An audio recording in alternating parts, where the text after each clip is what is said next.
Okay, so this is what you've been waiting for. Now we're gonna actually be talking about how you engage with the community. So we've talked about you're in prayer for your community now. You are thinking about how the gospel applies. You've been listening to your community. So how do you start taking those steps to engage? Now I want you to think of a very important term, and the term is this: intentionally organic. There's an intentionality to it. There's certain rhythms that you're gonna put in place, and we're gonna walk through some of those rhythms, like how you can have spiritual conversations and how you put different missional things in your normal everyday life as you're, where you shop, where the things you do. These are all different missional rhythms you can put in. But then also, there's an organic aspect to it. You can't think in super mechanical terms when it comes to people. People are not projects. And I think that's really important to realize. Like, this is not a thing where you're like, all right, I'm giving this person 2 months, they need to figure out and connect with Jesus, and then I'm done. Well, people can smell a project a mile away and they don't want to be Yes. one, I'll tell you. Yes, nobody wants to be a project, and you probably don't need another project to add to your plate. So don't think of people as projects, but realize it's an intentionally organic process. Sometimes it's gonna feel like it's moving faster than you expected. Other times it's gonna feel like it moves slower because different people are in different places. And so as you start adding these rhythms and you're intentional with these rhythms, you're gonna start to see this organic process. So it's not just intentional, but it's also not just organic, because I think you need some processes and some rhythms to really be intentional with what's happening. But as you walk through this module, you're gonna start seeing these things open up, and you'll start to gain stories from that, of how God is allowing you to partner with Him in that process of engaging. Like, kind of like your story of the pagan and the atheist. I think it's a really good story to share with people, kind of what engaging with the community can look like as we're stepping into this. Yeah, so as you're engaging with the community, sometimes it's gonna be a short game, and and it's like you build a relationship really quickly, and you start a discipling relationship and everything's cool. I've got one of those going on right now with a buddy of mine, and we hit it off, and we quickly started reading the Bible together and getting on mission together, but sometimes, most of the time, it's the long game. And the long game is just investing in people and investing in a relationship for a long period of time. So when we first got to Houston, I said at the beginning of the last session that I had an idea of how I was going to plant, but then when I listened to the community, it changed. Well, one of the things I noticed in our community, it's a newer community, we don't have much infrastructure, and people live close together, but people are really isolated from one another. People don't know their neighbors. We don't have any natural gathering places where people get together and do stuff. I mean, when we first moved in here, you had to drive quite a ways to get to a grocery store. We have one now, and that's a place where we're starting to see people over and over, but we didn't have that when we moved in here, and all the infrastructure is new and is being built. And so what we saw in our neighborhood was that we had neighbors that had been living next to each other for years who had never had a conversation. And so we Which said, is easy because you got the garage door, you punch the garage door opener, you drive in, you hang out in your house after work, you punch the garage door opener, open it up, and you're gone. and you're gone. Right? Yeah. And well, in our neighborhood, most people don't mow their own lawn, and our mailboxes are clusters at the end of the street. So you drive up to your mailbox, so you don't even see somebody as they're walking out to get their mail. And so one of my neighbors was telling me about this, that she had never met the neighbors that lived beside her. I was like, wow, that's crazy. And so what we started doing was we just started throwing parties for our neighborhood. Put up a movie screen, show a movie, pull the grill out. I'm a home brewer, so we pull out the kegerator, and we just invite everybody in the neighborhood. And we tell them, hey, if you see us partying in the front yard, you're invited. And I also want to be clear, this isn't going to work for everybody. Your neighborhood might not need this. This is what my neighborhood needed. And so we started throwing parties, and there was a family that started connecting with us, and they're self-proclaimed. She's a pagan. She'll tell you, if you ask her what she believes, she'll say, I'm a pagan, and her husband... We're not throwing these categories on them. This is how they have self-described. Yeah, and very publicly too, all right? She's a pagan, and he says he's an atheist.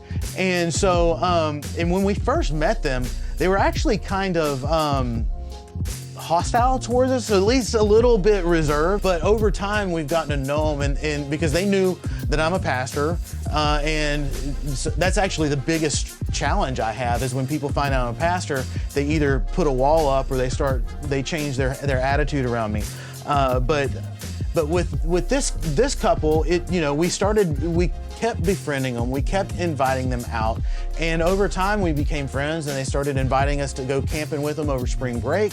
And then at one of our parties, we had a family that had moved in a few months ago, and I built a relationship with them to the point where I was like, okay, it's time to invite them to micro church. And so I invite them to the micro church, and our pagan friend overheard.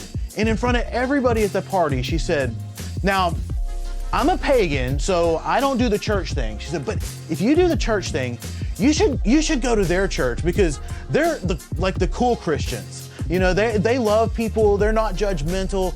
And then her husband, the atheist, chimed in, yeah, I'm an atheist, and I agree, you should go to their church.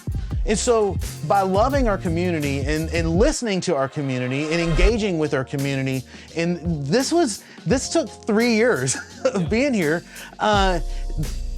we became a place where, really a people where even the pagan and the atheist will invite people to your ministry. This is what happens when you engage with your community well. And so like Trey was saying, that might not be what your neighborhood needs, but I want you to boil down kind of some of those why principles. And so the why principles that you hear in Trey's story are this: he sought to create relationships, he found a need in the community, and he sought to meet that need.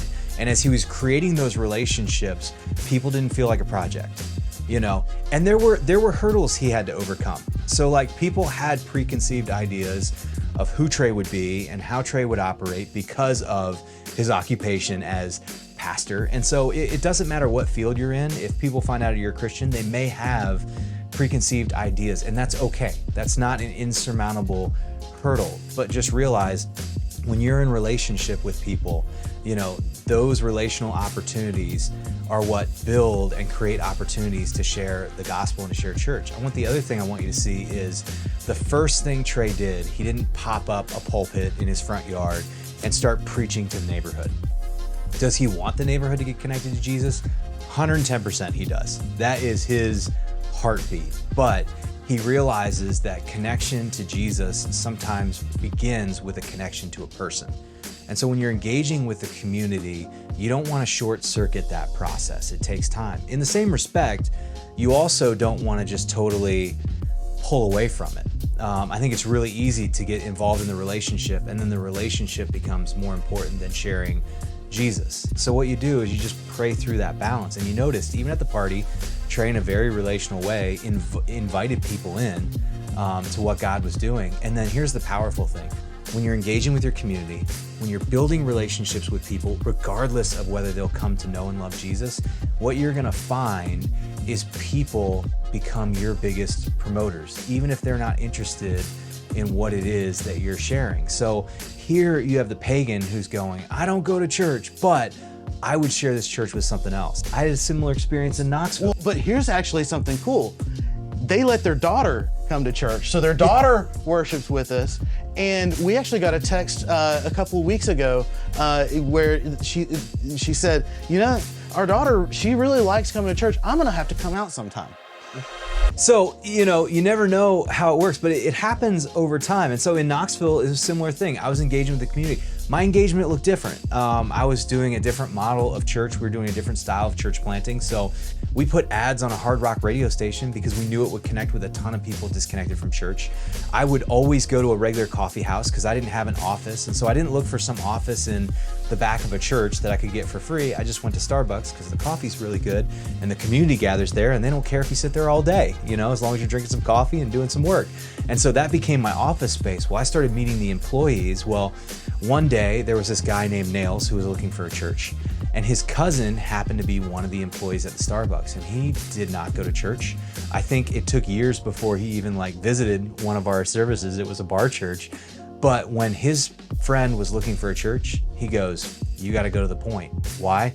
Because he knew me from Starbucks and we had a regular relationship, and he knew what he heard on the radio. So all those things started coming together, and he was sharing the church even though he wasn't going to the church. See, when you're engaging with your community well, what you're gonna find is even people that don't believe in the gospel or believe that much in Jesus feel a connection to you.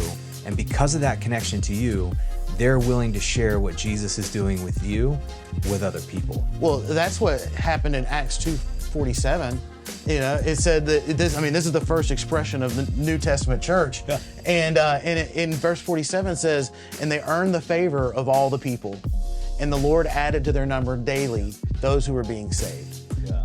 And so they were just engaging in their community, and God was using that to bring people into faith. That's huge. So in this session, what you're gonna do is you're gonna start learning some of those intentional rhythms. We're gonna talk to you about spiritual conversations and what those look like. We're actually gonna talk to you about the pathway of how somebody goes from disconnected to connected and what that timeline can look like.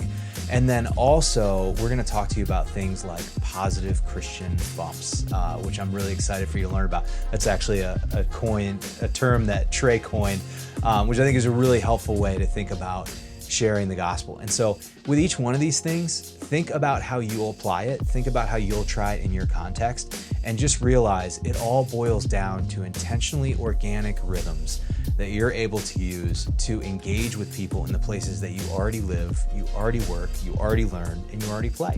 And as you start to do that and you start to be in prayer, don't forget prayer just because it was session 2, what you're gonna find is you'll start to see the Holy Spirit move and open things up. So let's jump into these sessions, and I'm excited for you all to get to see some of the stuff that's coming up.